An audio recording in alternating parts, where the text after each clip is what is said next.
moi je continue à me battre parce que j'ai l'espoir que ce sera la Suisse d'en bas, si je parle de la Suisse, que ce sera la liberté qui sera sauvée par la base de la pyramide. Parce qu'on ne peut plus compter sur la pointe de la pyramide pour le faire. Ces gens sont dévoyés, trahissent tous ceux qu'ils prétendent défendre. C'est le double langage à haute dose. Donc la langue de bois n'en est que l'expression encore presque la plus honnête, parce qu'au moins ça sert à protéger le politicien. Tant qu'il pratique la langue de bois, on risque pas trop de l'attaquer, donc il se protège par ce fait. Mais l'enjeu est de taille, parce que les romans futuristes comprennent Ray Bradbury dans 451 Fahrenheit 451, comprennent George Orwell, le 1984, Aldous Huxley et autres. Si on prend toutes ces œuvres, tout le monde dit ouais non mais ça c'est impossible, c'est de la science-fiction. Jules Verne, lui aussi, était considéré au 19e comme de la science-fiction. Il a été largement dépassé par le futur.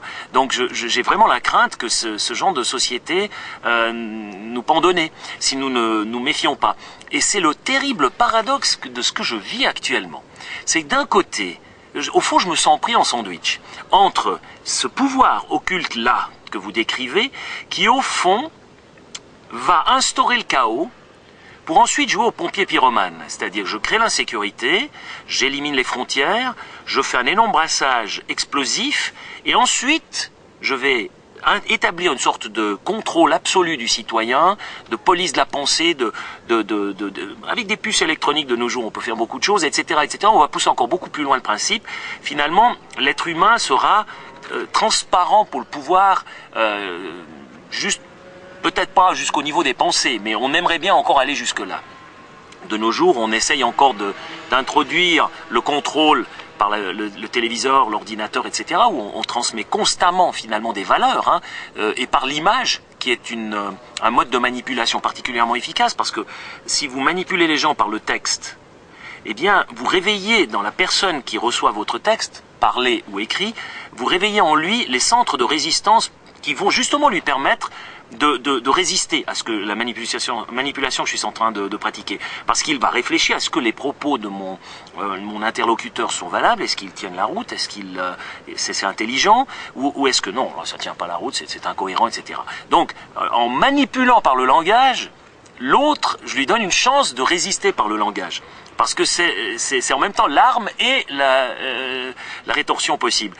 Par contre, avec l'image, c'est pas du tout le cas. Je manipule sans que l'autre puisse finalement utiliser un centre de résistance équivalent, parce que je vais tout de suite pénétrer dans ses sentiments, je vais le bombarder par des émotions, et il sera relativement démuni. D'autant plus si en tant que jeune homme, à l'école, en tant qu'enfant et jeune homme, on l'a réduit dans sa formation à ne connaître que les éléments de l'existence ou de la vie qui sont uniquement utilitaires au niveau de la production industrielle. Donc c'est une sorte de pièce de rechange adaptée à un domaine qu'on peut interchanger, jeter à souhait. On ne veut plus un savoir construit de manière pyramidale, un savoir global, une grille de lecture du monde qui permette, lorsque... C'est encore mon cas parce que je suis un intellectuel formé à la vieille école, si on veut. Lorsqu'il m'arrive quelque chose dans la réalité vécue, je l'insère dans cette grille de lecture. J'ai une grille de lecture assez différenciée, assez complète. Arrive un élément, tout de suite, j'arrive à le situer, à l'insérer dans cette grille et voir quelles implications cela a sur tout le système. Mais si vous ne donnez aux gens plus que des îlots de savoir, ils n'ont pas de lien entre ces îlots, ils ne sont pas capables d'insérer les éléments. Certains éléments tombent dans le vide, d'autres éléments tombent sur un îlot, mais c'est quelque chose qui ne permet pas une vue d'ensemble. Et donc, c'est des gens qui sont beaucoup plus manipulables. Alors, vous avez d'un côté ces forces-là, ces forces qui créent l'insécurité, veulent ensuite créer une sorte d'état policier, une sorte de dictature soft, parce que ça ne se passe plus comme sous le stalinisme où c'était grossier comme dictature. Quand vous utilisez autant de violence et de pouvoir réel, vous vous essoufflez. Toutes les dictatures de ce type-là sont tombées. Mais si vous créez un labyrinthe dans lequel vous perdez les gens pour mieux les tenir, c'est le baroque qui invente ce principe, Mais c'est extraordinaire parce que les gens ne se sentent pas prisonniers. Ils ne perçoivent même pas qu'ils sont dans un labyrinthe. Et si vous mettez encore suffisamment de pain et de jeu dans ce labyrinthe, vous rendez le labyrinthe plus ou moins agréable, ils vont même plus chercher de sortie. De toute manière, je pense que l'architecte aura fait le labyrinthe de sorte à ce qu'il n'y ait pas de sortie. Donc de toute manière, on va chercher quelque chose qui n'existe pas. Donc ça, c'est une partie de l'échiquier. Et ensuite, en face, on a une société, particulièrement à travers l'islam, qui finalement est le représentant d'un temps qu'on croyait révolu, de temps anciens, et qui par contre a encore la foi du charbonnier, encore une spiritualité, même si ils sont aussi dangereux que s'ils sont forts, hein, à ce niveau-là, mais c'est une société qui est totalement anachronique et qui est utilisée par les autres pour fragiliser justement la société libre, la société démocratique qui se trouve prise en étau.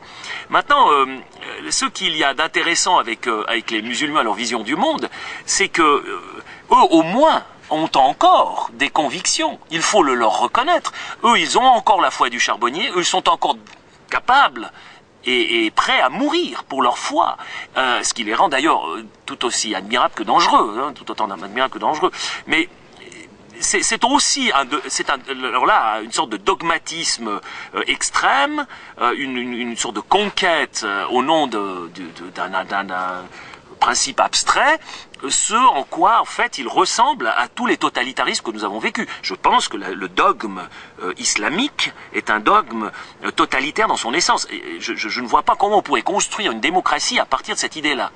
Et alors vous vous retrouvez finalement avec ces deux pôles qui prennent en étau la société libérale, si on veut, et qui en fait sont tout autant adversaires prétendus qu'alliés. Et ça rend le jeu horriblement difficile, parce que c'est ce qui m'explique maintenant pourquoi certaines élites soutiennent ça. Alors que ça fait 30 ans qu'on se bat pour l'égalité de la femme, tout à coup on soutient le voile au nom du multiculturalisme. Ça fait des centenaires qu'on se bat contre un dogme unique, donc une église catholique ultra-dominante, et là tout à coup on défend un dogme qui est encore beaucoup plus féroce.